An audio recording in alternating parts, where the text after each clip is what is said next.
এই জমিদার বাড়ির উত্তরসূরি আমার হাজবেন্ডরা। আসসালামু আলাইকুম প্রিয় ভাই বোনেরা, কেমন আছেন সবাই? আশা করি ভালো আছেন। আমার জন্য দোয়া করবেন যেন সুস্থ থাকতে পারি।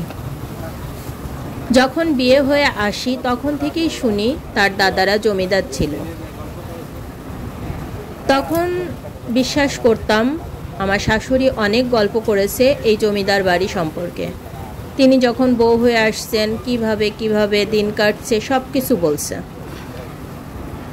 এতদিন পরে খুব আগ্রহ নিয়ে সেই বসন্তপুর গ্রামে গেলাম তাদের বাড়িটি দেখতে। আসলে এখন শুধু ধ্বংসাবশেষই পড়ে আসছে। তবে ভিডিওটি দেখলে এই শহরের অনেকে আমাদের আত্মীয়, অনেক বড় বড় জায়গায় তারা আছে। হ্যাঁ, আমার ভাসুর হয়তো চিনে থাকবেন, আমরা চিনি না। সম্পূর্ণ আমার হাজবেন্ড কিছু কিছু মানুষের চিনে, জানবেন যে কে কে এই জমিদার বাড়ির। আমি বিয়ের পর থেকেই শুনতাম এই জমিদার নাকি অনেক দাপুটে জমিদার ছিল। শৈলকুপার মধ্যে বসন্তপুর গ্রাম। এই গ্রামের নাম জানে না অনেক কম লোকই আছে। যারা ভিডিওটি দেখবে অবশ্যই তারা বলতে পারবে।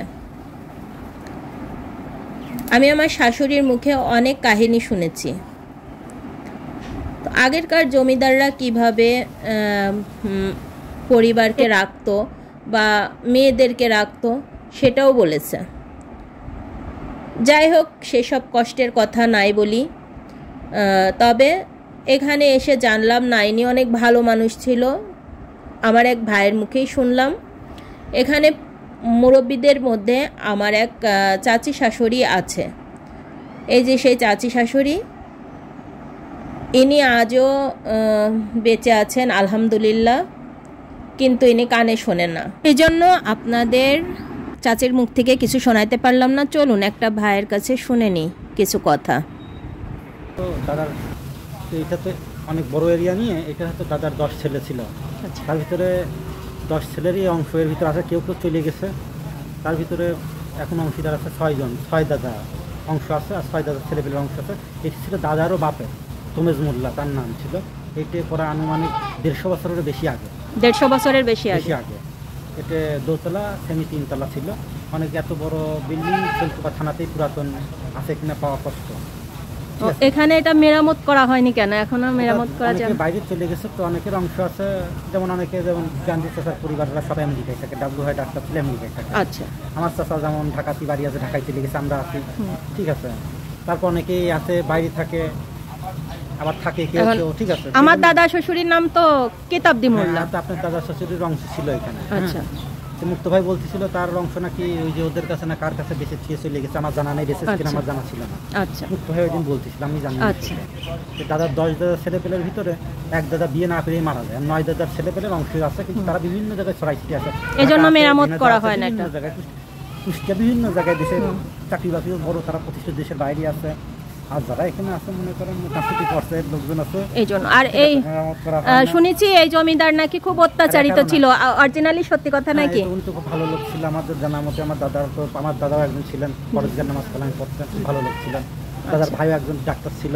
আসলে মানুষের মুখে শোনা, ডাব্লু ভাই গান্ধী চাচার বাবা ডাক্তার ছিলেন, কলকাতাতে ডাক্তারি পাশ করে আসেন। বাংলাদেশে এমবিবিএস ছিল না তখন সে ওই রোডে পাশ করে আসে, ব্রিটিশ রোডে।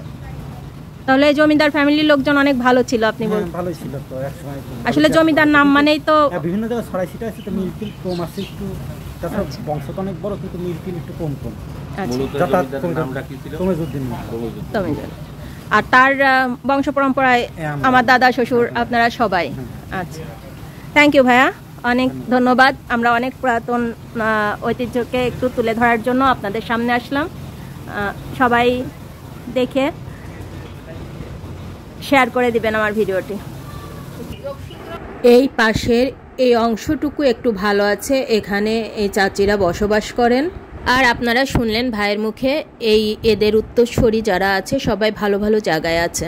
তো আমার ভিডিওটি যদি তারা দেখে থাকে অবশ্যই চাইবো এই বাড়িটি মেরামত করুক। আর এটা দেখতে পাচ্ছেন জমিদার বাড়ির কুয়া, এটা ঐতিহ্যটা ধরে রাখছে। আলহামদুলিল্লাহ, দেখে অনেক ভালো লাগলো। আমার ভিডিওটি যদি ভালো লেগে থাকে লাইক কমেন্ট শেয়ার করে পাশে থাকবেন। আল্লাহ হাফেজ।